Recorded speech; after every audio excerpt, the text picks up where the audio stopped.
Florida National University. Un día con Berechi.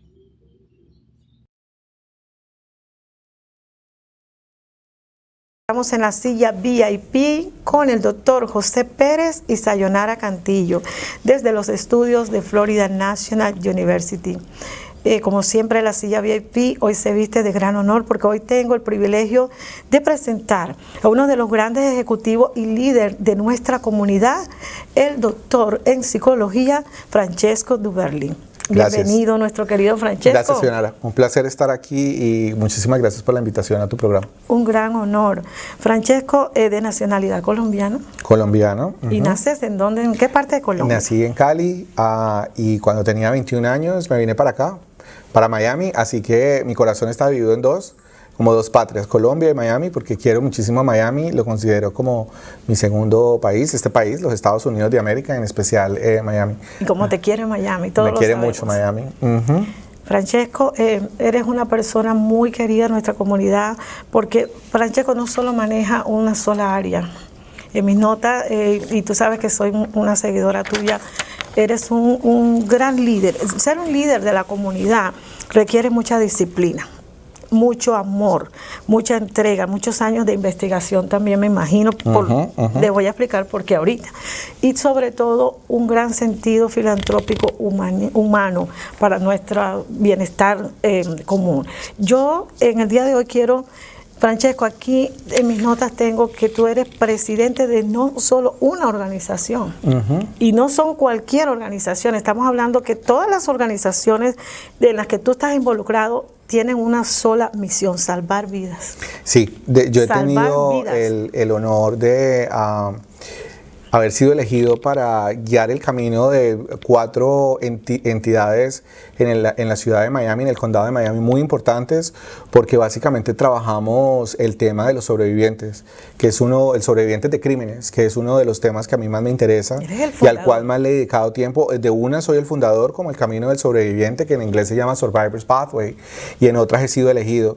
Y entonces siempre busco como el encuentro, la interseccionalidad entre el tema de la protección a las víctimas, pero también de nuestra comunidad latina, que por ser latino, por ser emigrante, es un tema que a mí me compete mucho, y porque en Miami somos uno de los condados con la población más grande de hispanos en toda nuestra nación. Así que digamos que muchas de las cosas que manejo tienen que ver con la protección de las víctimas, con la protección de nuestra comunidad latinoamericana, hispanoamericana, y con la reflexión sobre esas condiciones o de esos factores sociales que nos afectan tanto a nosotros y especialmente a las personas más vulnerables de nuestra comunidad latina.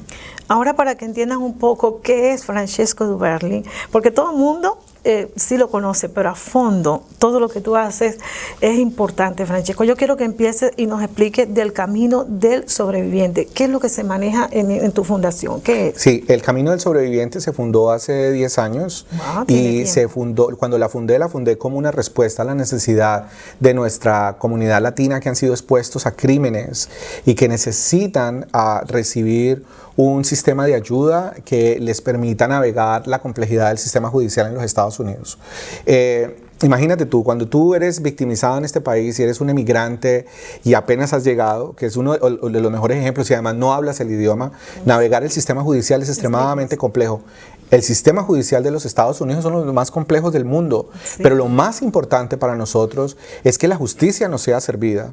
Es decir, que tengamos la posibilidad no solamente de navegar en la justicia, pero de tener acceso a ella, de ser beneficiado por el gran sistema judicial que tenemos en nuestra nación. Así que cuando creé el Camino del Sobreviviente fue con la idea específica de entender que para una persona que ha sido victimizada hay factores específicos, hay necesidades específicas que se deben de tener en cuenta en el camino que esa persona toma en encontrar la justicia. Parte de eso es el sanar. O sea, que es un centro de justicia. Es un centro de justicia, pero es un centro de justicia que está acompañado de un sistema de profesionales de muchos campos y de una especialidad holística. Es decir, nosotros pensamos que la justicia no es solamente que vayas a una corte y ganes el caso. La justicia es la sanación espiritual, la justicia es la sanación psicológica. O sea, tiene una profundidad. La justicia es que tengas un abogado. Sí. La justicia es que tengas acceso a una persona que te protege en la corte, que te acompaña en la corte, que es la figura que tenemos aquí en los Estados Unidos que se llaman los advocates. Sí, entonces, cuando una persona ha sido victimizada aquí en Miami, la envían con nosotros y nosotros tomamos de la mano a esa persona y hacemos un sistema de evaluación de todas sus necesidades para no solamente fortalecer su entrada a la justicia, pero su vida como ser humano, como ente social, como una persona que participa de nuestra comunidad, porque nosotros sabemos de que cuando nosotros fortalecemos a nuestros hermanos, especialmente estos que han sido victimizados, nuestros ciudadanos, hacemos que nuestro condado sea mucho mejor y facilitamos mejor la vida para ti, para mí y para todos los que estamos aquí. Entonces, hemos creado un programa muy lindo donde tenemos psicólogos, donde tenemos trabajadores sociales, advocates, abogados. Déjame decirte, nosotros tenemos un programa dentro de la corte, del sistema del circuito 11 de la corte aquí en el downtown, en la unidad de violencia doméstica, donde nuestros advocates o trabajadores sociales están ahí para acompañar a las mujeres víctimas de violencia doméstica. Porque imagínate lo terrorífico que es cuando tú te paras en una corte enfrente de un juez, pero tienes al lado aquella persona que fue la que te victimizó. Entonces tienes una persona ahí para que te ayude, para que te dé la mano. Aparte de eso, te hacemos las conexiones con abogados gratuitos que hacen tus casos. Importante. Te dejamos saber que ser víctima de un crimen en este país te da el acceso a remedios jurídicos y migratorios. Entonces, te encontramos todo refugio. Si estás en la calle, si la persona es una mujer que está víctima de violencia doméstica, tiene peligro su vida, pues ¿cómo hacemos para que esa persona pueda salir de ese punto de victimización?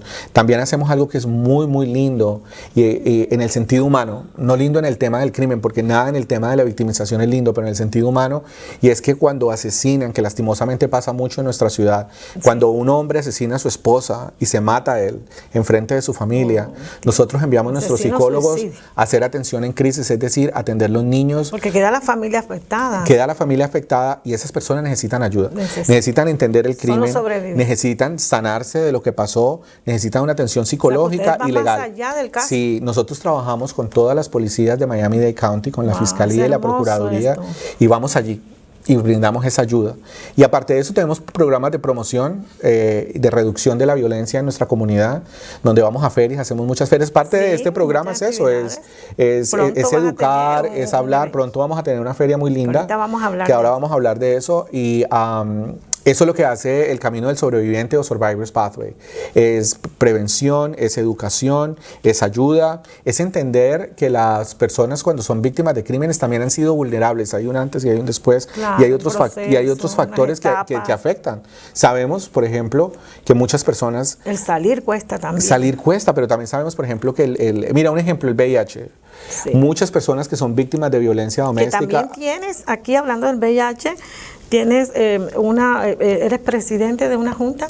No, no soy presidente, soy miembro de la junta que maneja todos los fondos y todos los programas de VIH en la ciudad, que para mí es un honor estar allí, porque me permite entender mucho mejor el fenómeno del VIH, SIDA en la ciudad, especialmente porque tenemos que tener en cuenta que lastimosamente Miami-Dade County somos la ciudad, el condado número 1 en la nación, con más casos de incidencia del VIH y con nuevos casos de VIH en toda la nación.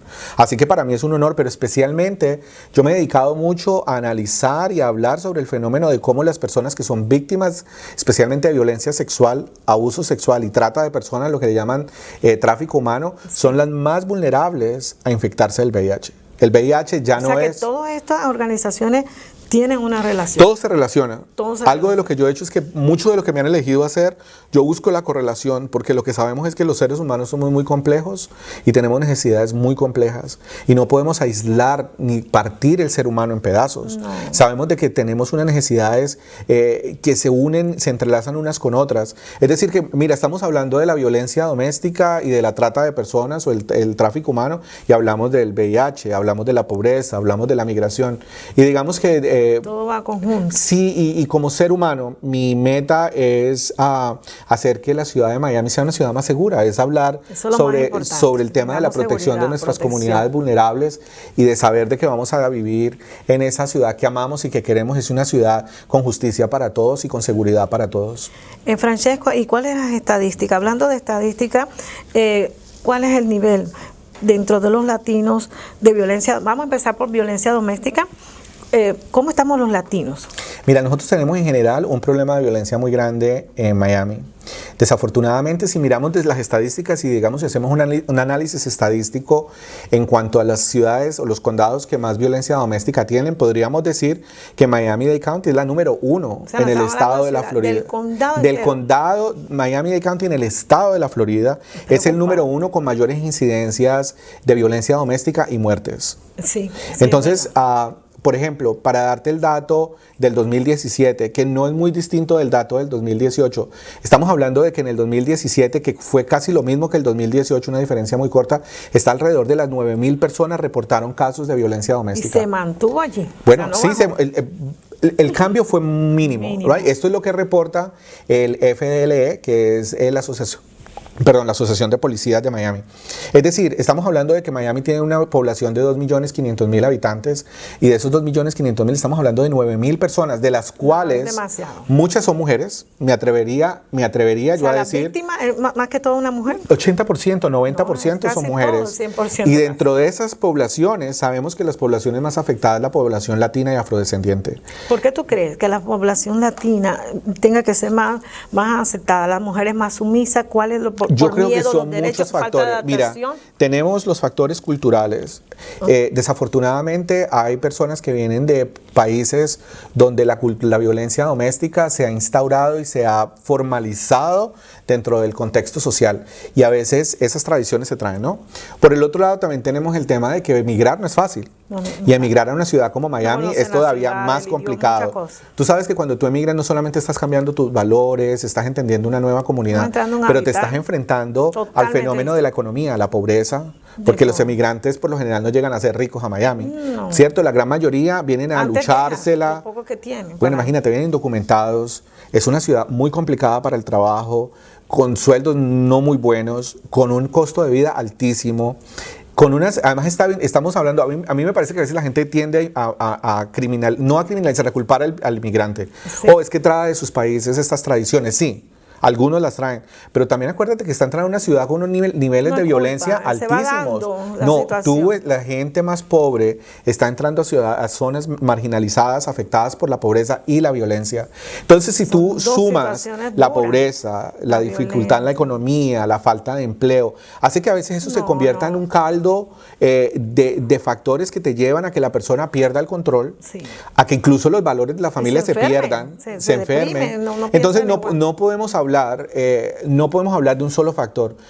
Tradicionalmente se dice que el tema de la violencia es poder y control. Eso dentro del contexto psicológico, pero si tú abres cuando ya lo experimentas fuera del contexto psicológico, factores como la pobreza, ¿qué tú haces con la pobreza? ¿Qué tú haces cuando tú llegas a un barrio donde recibes discriminación, donde te pueden pegar en las calles, donde te pueden dar un tiro caminando porque hay pandillas, donde tienes que todos los días salir y buscarte la comida y dejar a tus hijos? No sabes si regresas ni con vida. Exacto, no, y que tienes que trabajar 20 horas. 20 horas para poder ver. Y que a veces no cumplen ni para pagar el arriendo. Entonces, a veces nos olvidamos de lo complicada que es la vida en los Estados Unidos, nuestro hermoso país, de muchas oportunidades, pero a veces el proceso de encontrar esas oportunidades es complicado. Es decir, que son muchos factores, ¿no? Es el factor social, es el factor psicológico, el factor del abuso de sustancias. También, es otro. Ahora está también muy de moda. Muchas comunidades afectadas por el abuso de sustancias que lleva a que la persona no tenga control de sus instintos hasta los y de sus jóvenes impulsos. Están entrando y en la estadística los jóvenes también, ¿verdad? Toman una posición muy alta. Bueno, nosotros estamos viendo, por ejemplo, la tendencia del abuso de los hijos a los padres. Que eso es violencia doméstica también. Sí, que a veces no lo notan, pero sí pasa mucho, se han recibido muchas denuncias. Hablan del bullying de las escuelas, pero el bullying familiar. Bueno, es que el tema es cuando vivimos en una sociedad, y eso es lo que yo he tratado de hacer, ¿no? De llamar a la comunidad a hablar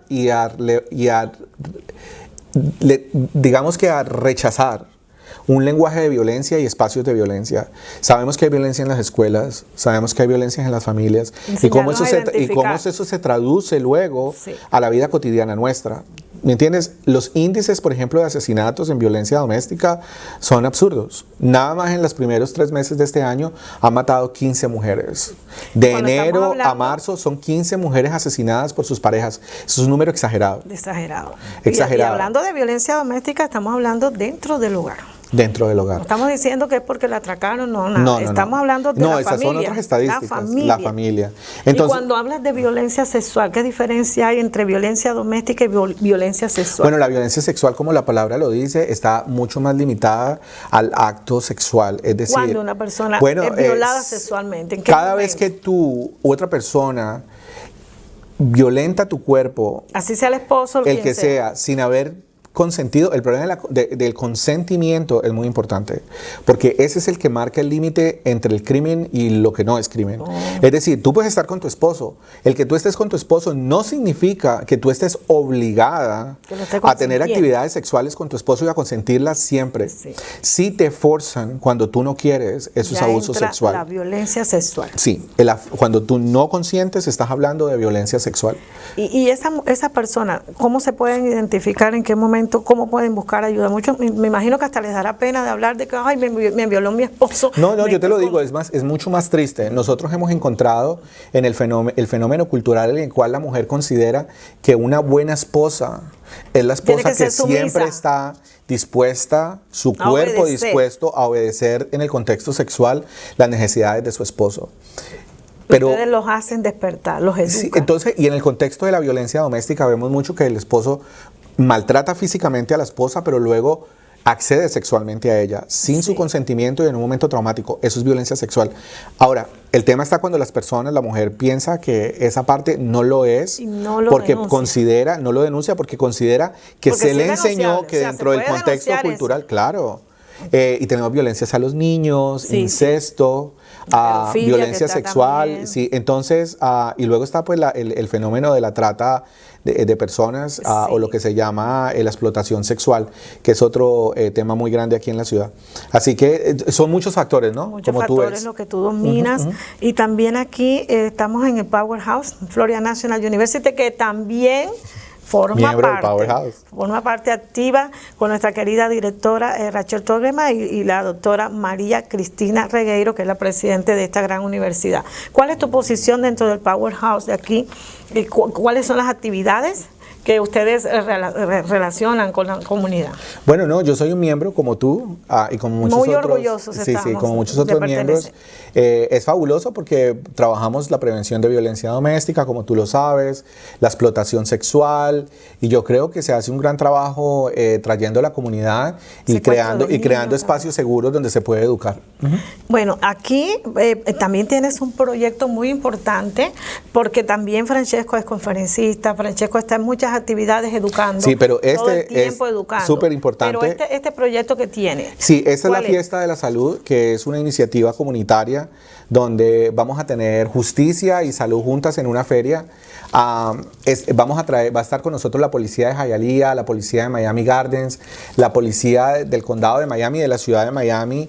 Esperemos que la fiscalía esté también. Van a haber muchos estamentos de la justicia y muchos estamentos de la salud, porque sabemos que nuestras comunidades necesitan acceso a esa información. Pero también vamos a repartir 500 mercados de comida, vamos a tener 600 almuerzos, vamos a rifar $25 cada 15 minutos, vamos a tener un área para niños, un área para mayores y mucho entretenimiento. Entonces, para las familias. La fiesta de la familia, y los espero septiembre 14, que es el sábado, septiembre 14, de 9 de la mañana a 2 de la tarde en el Salvation Army de Hialeah. Quiero que sepas también que es gratis, todo es gratis, van a haber muchísimos regalos. Le agradezco el apoyo del comisionado Esteban Bobo de la ciudad de Hialeah, que ha ayudado mucho a la Junta de Asuntos Hispanos de Miami-Dade County. La Junta de Asuntos Hispanos ha estado muy involucrada con crear estos espacios para nuestra comunidad hispana. Así que no se les olvide, septiembre 14, de 9 a 2 de la tarde, en el Salvation Army en Hialeah, una feria lindísima donde va a tener un espacio para la espiritualidad, que vamos a tener dos pastores muy conocidos en la ciudad que van a venir a hablar un poquito de la fe. Vamos a hablar del censo, que es muy importante, de la salud, de la justicia, y con mucha diversión. Y con mucha diversión y con mucho como atraer de nuevo en este espacio tan lindo, hablar mucho de los valores de nosotros como familia latinoamericana. ¿Y cuántas personas pueden albergar en el evento? Estamos esperando 600 personas. Wow, tenemos un evento súper, 500 mercados mega evento, no es un evento, un mega evento. Es un mega evento y tenemos 600 con muchos servicios. Va a ser una feria muy linda. Muy linda. Los esperamos porque vamos a sentirnos muy orgullosos de ser latinos, pero sobre todo vamos a sentirnos muy orgullosos de nuestra familia. Y lo que vamos a aprender. Y de lo que vamos a aprender. Y para mí es muy importante de que van a tener la posibilidad de estar tan cercanos a hablar con los representantes de la policía. Ya tienes la oportunidad. Sí, y de la salud. Va a haber exámenes de diabetes, va a haber exámenes de ojos, de la presión. No, es una de las ferias yo creo que más hermosas que vamos a tener en mucho tiempo en la ciudad de Hialeah. Para 500 Estamos personas. Sí, 500 personas.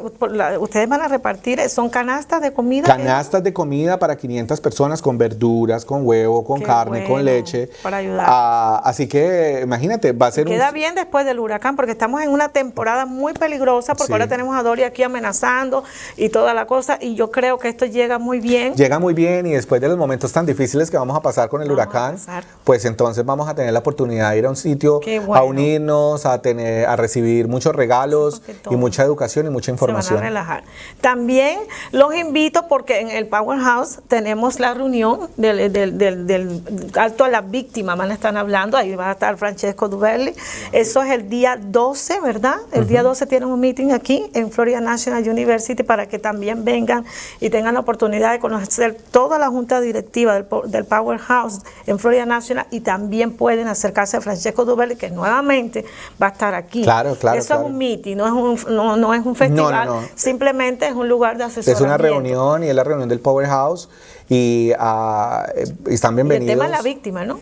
Esta vez violencia doméstica. Sí, que la seguimos promoviendo. Parte de lo que va a pasar el día de la feria, de la fiesta de la familia, es que también vamos a hablar de violencia doméstica, del abuso sexual. Muy importante. Y óyeme, vamos a tener un espacio para para nuestros adultos mayores, y vamos a tener muchas rifas. Ese mismo día va a haber un espacio con show, con comida, con rifas para los adultos mayores y para los niños. Y ese día vamos a hablar también de la violencia doméstica, de la prevención de la trata de personas, infinidad de cosas. Es algo tan importante que no se lo pueden perder, y nosotros vamos a estar. ¿Cómo te pueden contactar? Porque todo el mundo me está diciendo cómo quiero llegar yo a Francesco Duverly. Pues ya ustedes están informados más o menos qué es todo lo que maneja Francesco, cómo llegar a él, cómo pueden llegar. Yo creo que lo mejor es búsquenme a través de mis redes sociales. Me pueden encontrar en Facebook como Francesco Duverly, o me pueden encontrar en Instagram y en Twitter como Francesco Duverly, y a través del Messenger siempre voy a estar disponible. Yo estoy ahí 24 horas en las redes sociales. Así que digamos que, y yo sé que como muchos de nuestros seguidores están en las redes sociales, si ustedes tienen a Sayonara, fácilmente me van a encontrar a mí. Únanse a mis redes, seamos amigos. Y entonces ahí podemos comenzar una muy bonita relación. Vamos a estar aquí en Berechí Genesis, Florida National. Francesco Duverly es muy conocido, y por favor no se queden en casa. Ya ustedes vieron dónde pueden llegar a informarse, esto ha sido todo por hoy aquí en la silla VIP con el doctor José Pérez y Sayonara Cantillo. Un saludo a nuestra querida doctora María Cristina Regueira, Francesco Duverly. Muchas gracias por tu invitación, Sayonara. Hasta la próxima. Hasta la próxima.